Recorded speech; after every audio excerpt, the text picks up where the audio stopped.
ఎప్పుడు మర్చిపోను. ఏంటి తెలుసా వార్నింగ్? దేవుడు ఎవరినన్నా వాడుకుంటాడు. నేను ఎప్పుడు చెప్పే మాట, దేవుడు ఎవరినన్నా వాడుకుంటాడు. దేవుడు గాడిదనే వాడుకున్న దేవుడు. నువ్వు పెద్ద గొప్ప కాదు. God can use anybody. But listen to this next point.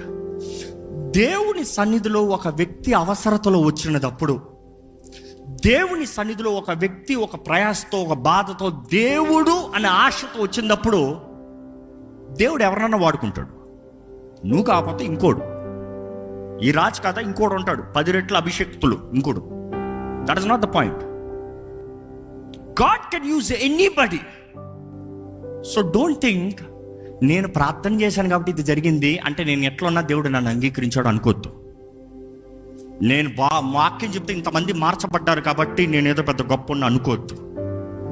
దేవుడు వాడుకున్నాడు అంతే. నువ్వు సరిలేవనుకో, కఠినమైన శిక్ష నీది.